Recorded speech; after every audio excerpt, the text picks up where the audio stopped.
ಓಂ ಶ್ರೀ ಗುರು ಬುದ್ಧ ಬಸವ ಅಂಬೇಡ್ಕರ ಹರಳಯ್ಯ ನಮಃ. ನಾನು ಮಾದೇವಪ್ಪ ಯಲ್ಲಪ್ಪ ಹೊನ್ನ ಕಸ್ತೂರಿ,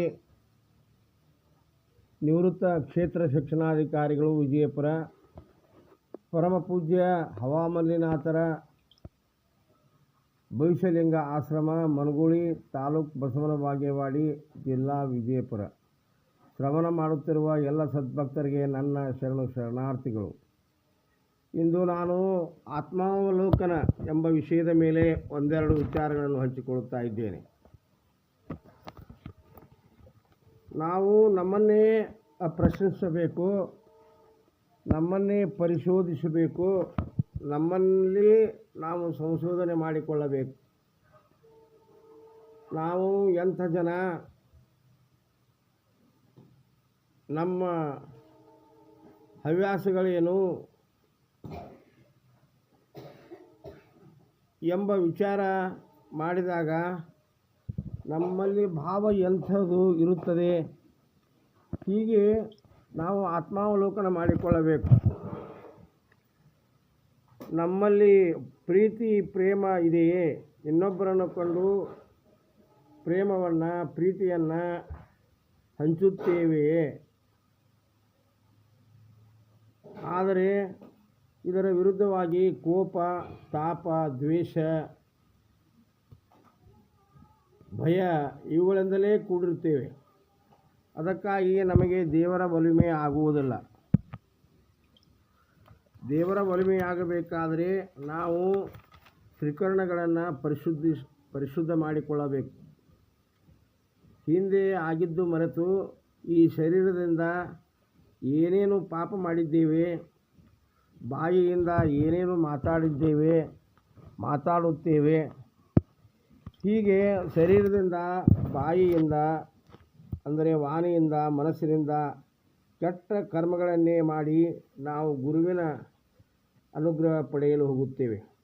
ನಾನಾ ಥರದ ಹೋಮ, ಹವನ, ಪೂಜೆ, ಪುನಸ್ಕಾರ, ಯಜ್ಞ, ಯಾಗಾದಿ, ಗಿಡ ಮರಗಳನ್ನು ಸುತ್ತುತ್ತೇವೆ, ನೀರು ಕಂಡಲ್ಲಿ ಮುಳುಗುತ್ತೇವೆ, ಮಾಟ ತಂತ್ರ ಇವುಗಳಿಗೆ ಬಲಿಯಾಗಿ ಆ ಗುರುವಿನ ಅನುಗ್ರಹಕ್ಕಾಗಿ ಬಡಿದಾಡುತ್ತೇವೆ.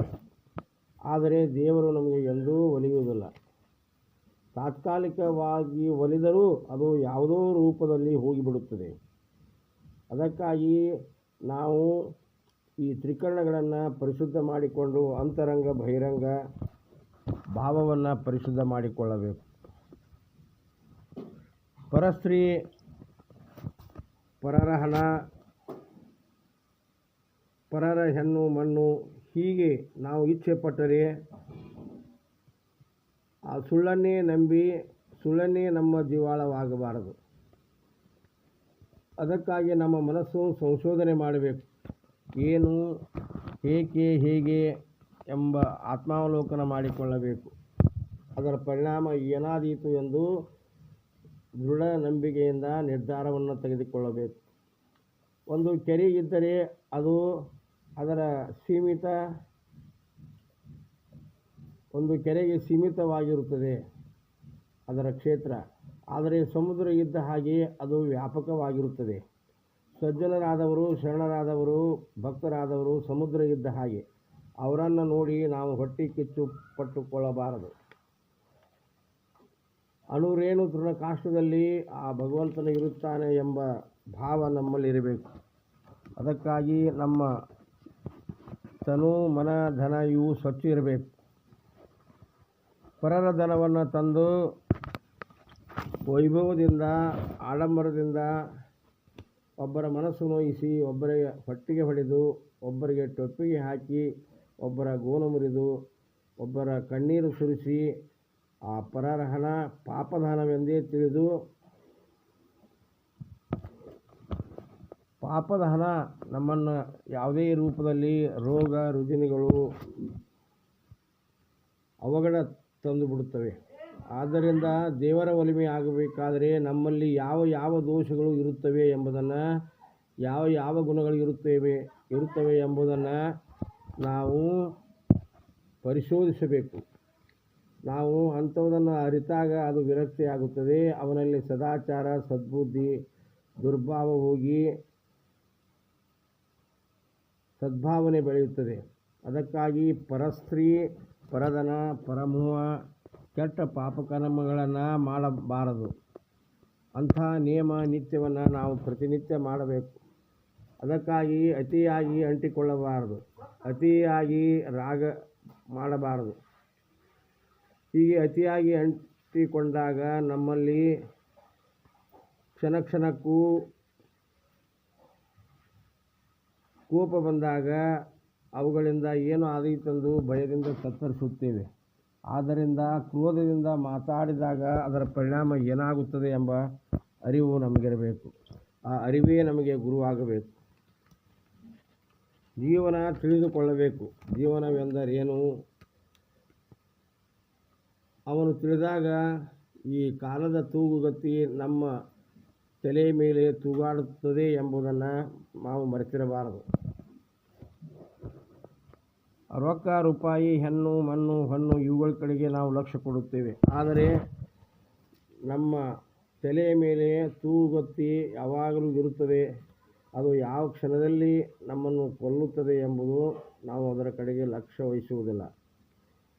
ನಮ್ಮ ಮನಸ್ಸು ಸದ್ಭಾವವಾದಾಗ ನಿಮ್ಮದು ನಿಮಗೆ ಇರಲಿ, ನಮ್ಮದು ನಮಗೆ ಇರಲಿ ಅಂದರೆ ನಾವು ಸಂತೋಷದಿಂದ ಆರಾಮದಿಂದ ಇರುತ್ತೇವೆ. ನಮ್ಮದು ಅಲ್ಲದ ವಸ್ತುಗಳಿಗೆ ನಾವು ಬೆನ್ನು ಹತ್ತಿ ದುಃಖಿತರಾಗುತ್ತೇವೆ. ಆದ್ದರಿಂದ ಯಾವುದನ್ನೂ ಅಪೇಕ್ಷಿಸದೆ ನಾವು ತಾಪ ಮಾಡಿಕೊಳ್ಳಬಾರದು. ಒಬ್ಬರ ಮೇಲ್ಮೈಯನ್ನು ಕಂಡು ನಾವು ಸಂತೋಷ ಪಡಬೇಕು ಹೊರತಾಗಿ ನಾವು ಅವರಂತೆ ಆಗಲು ಪ್ರಯತ್ನಿಸಬೇಕು. ಅದಕ್ಕಾಗಿ ಅಸೂಯೆ, ಹೊಟ್ಟೆ ಕಿಚ್ಚು ಇದ್ದಾಗ ನಮಗೆ ಸಮಾಧಾನವಿರುವುದಿಲ್ಲ. ಅದಕ್ಕಾಗಿ ಮನೆಯೊಳಗಿನ ಕಿಚ್ಚು ಮನೆಯ ಸುಡುವುದಲ್ಲದೆ ಬೇರನ್ನು ಸುಡುವುದು ಎನ್ನುವಂತೆ ನಾವು ನಮ್ಮ ತಪ್ಪುಗಳನ್ನು ನಾವೇ ತಿದ್ದಿಕೊಂಡು ಇನ್ನೊಬ್ಬರ ಬಗ್ಗೆ ತಲೆ ಕೆಡಿಸಿಕೊಳ್ಳಬಾರದು. ಆದರೆ ಅದನ್ನು ಬಿಟ್ಟು ಇನ್ನೊಬ್ಬರ ಬಗ್ಗೆ ನಾವು ವಿಚಾರಿಸುತ್ತೇವೆ, ಇನ್ನೊಬ್ಬರ ಬಗ್ಗೆ ಆಡಿಕೊಳ್ಳುತ್ತೇವೆ, ಇನ್ನೊಬ್ಬರ ಬಗ್ಗೆ ಚಾರಿತ್ರ್ಯವಧೆ ಮಾಡುತ್ತೇವೆ. ಆದ್ದರಿಂದ ಎಲ್ಲದಕ್ಕೂ ನಿರ್ಲಕ್ಷ್ಯತನ, ನಾನು ನನ್ನದು ಮೋಹ ಎಲ್ಲಿಯವರೆಗಿರುತ್ತದೆ ಅವರು ಎಂದಿಗೂ ಉದ್ಧಾರವಾಗುವುದಿಲ್ಲ.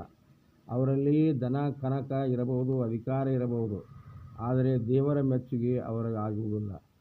ಅಂಥ ಆಡಂಬರ ಜೀವನ ಮಾಡಬಾರದು. ನಮ್ಮ ತನು, ಮನ, ಧನಗಳು ಸ್ವಚ್ಛತೆಯಿಂದ ಕೂಡಬೇಕು. ಎಲ್ಲಿ ಸ್ವಚ್ಛತೆ ಇರುತ್ತದೆ ಅಲ್ಲಿ ಸತ್ಯವಿರುತ್ತದೆ. ಎಲ್ಲಿ ಸತ್ಯ ಇರುತ್ತದೆ ಅಲ್ಲಿ ಶಿವನಿರುತ್ತಾನೆ. ಅಲ್ಲಿ ಸುಂದರ ಜೀವನ ಇರುತ್ತದೆ. ಅಂತಹ ಸುಂದರ ಜೀವನವನ್ನು,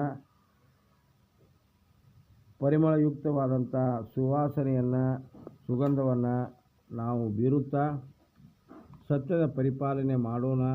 ಜ್ಞಾನದಿಂದ, ಪ್ರಜ್ಞೆಯಿಂದ, ಜಾಗರೂಕತೆಯಿಂದ ಬದುಕೋಣ ಎಂದು ಹೇಳುತ್ತಾ ಎಲ್ಲರಿಗೂ ಶರಣಾರ್ಥಿಗಳು.